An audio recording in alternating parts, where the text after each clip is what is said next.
Rồi. Alright, so Mara is going to show us a close-up. So she's cutting right behind the leaf. Perfect. Show us the stems.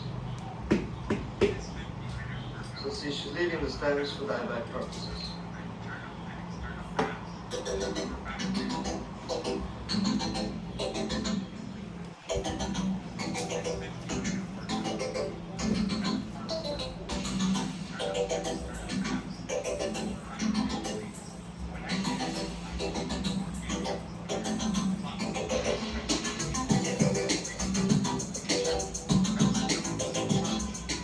Rồi 45, 48 về chưa tập.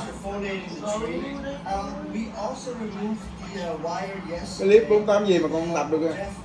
And the reason why he and I removed all the wire on the tree is because the wire was starting to bite into the branches, and that's when we knew it was the perfect time to remove all of the wire.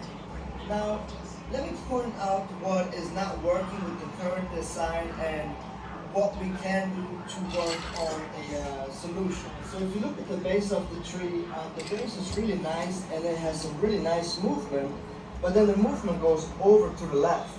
Now this branch right here, which I wanted to turn into the apex, is really starting to bother my eye when I look at the tree because it's kind of like it just doesn't work.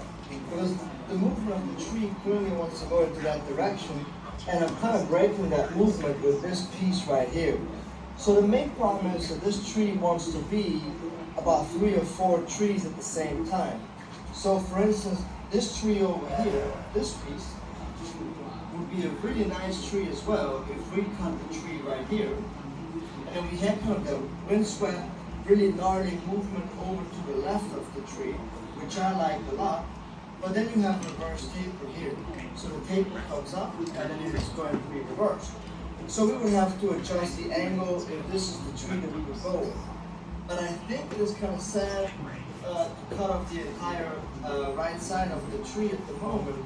So another option could be to eliminate this piece over here because it's so heavy, and then focus again on keeping this as the A piece. So I think the piece that is bothering me the most right now is this straight piece right here. It just doesn't work. It's too straight and it just breaks the movement of the tree, right? So it goes up and left and it also goes straight up. So let's try to continue going further to the left and have the canopy maybe on the left side.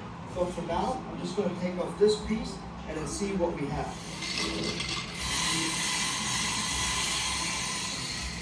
Alright, so now if you look at the tree, the movement goes more over to the left and it already looks a lot better.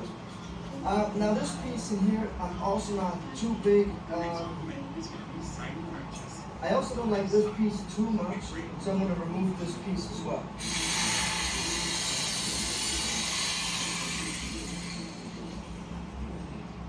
Alright, so now that I removed this big heavy piece here, you can see the flow of the tree has already improved tremendously.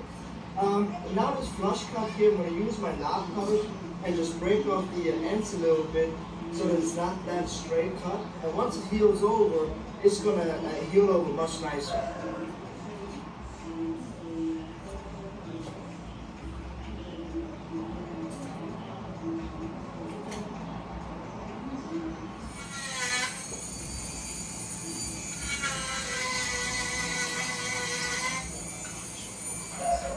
Alright, so now that this big piece here is gone, I think the movement of the tree is a lot better. Now by looking at it, I would like to have the canopy over here. So the main apex is going to be starting over here. It's going to drape over to this side. A feature that I do like a lot is that when you look at the tree from the front, you can see the back branch through this little window here. This reverse taper here, I have not decided if I'm going to take it off or not. Typically you would remove it because it's reverse taper, but sometimes when you have a tree like this, some are featured like this, like a reverse taper, actually helps to make the tree look a lot more natural, or in my opinion, it makes the tree look a little more interesting as well. Taper is when you look at the trunk movement, and you follow all the way up into this branch here, here, the movement now comes back to you. So this is where the reverse taper is right here, because this is hitting you in the face. But to me, the reverse taper actually really, I think, adds a natural effect to the tree. So I kind of do like that. So for now, I'm going to leave it. I'm going to go ahead and wire this side now into position and see how we can fix this. And then I'm going to work on this side next.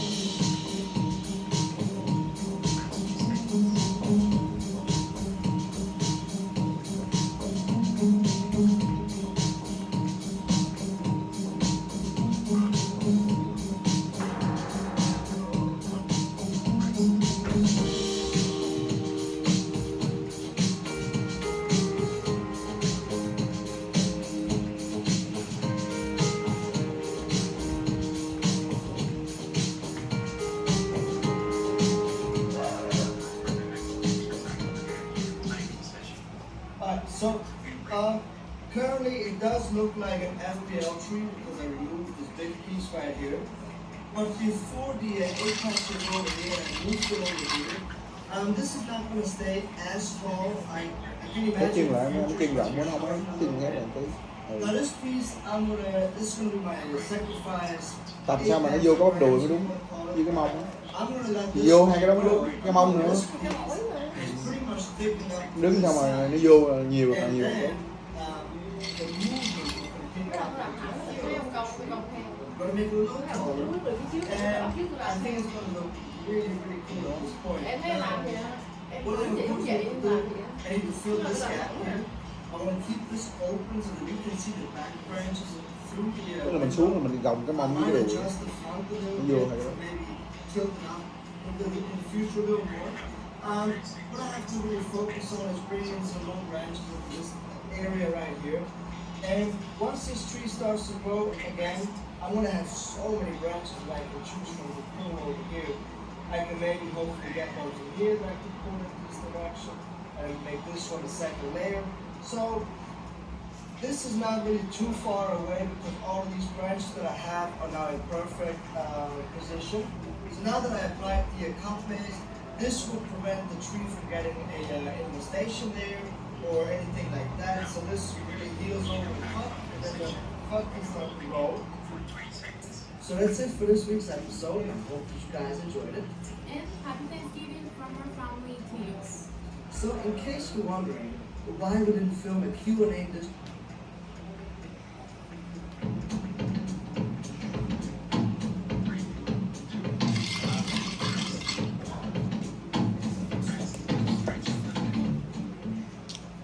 What's up guys, and welcome to today's video of Way of the Bonsai Supply. I am Jerome, and today we're going to work on this sea hibiscus. So this is not the regular green sea hibiscus, this is the tricolor sea hibiscus. So it means that this tree has three different colors. So it has the green leaves, it has the red leaves, and then it also has the variegated leaves, which are white and green.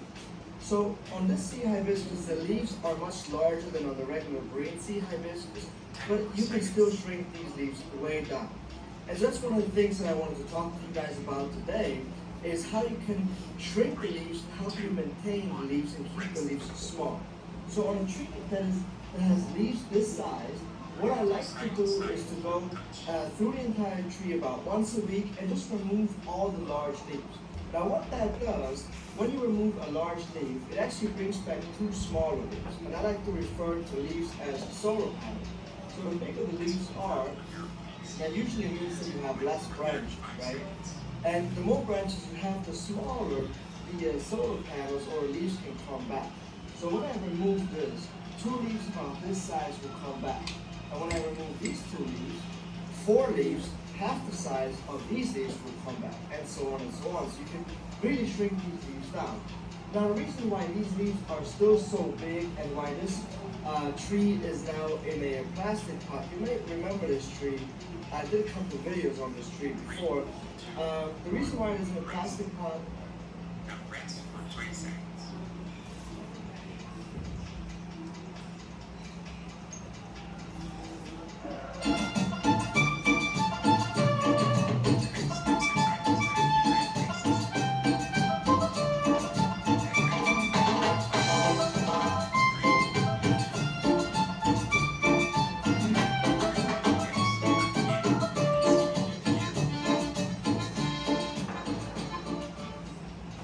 as soon as Mari is done finishing removing all of the leaves, she's going to start to remove the wire as well, wherever the wire is cutting into the branch.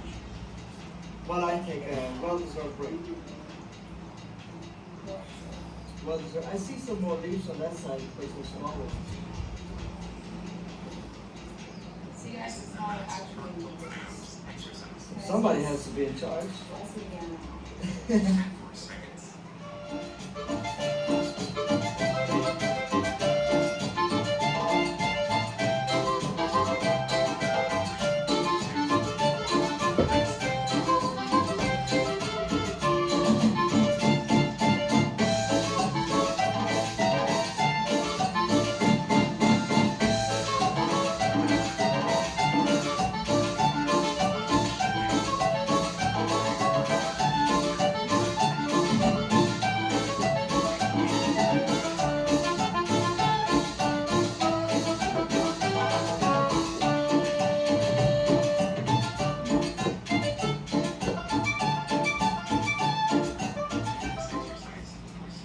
So right after Mari finished removing all the wire, I went through and I cut the entire tree back.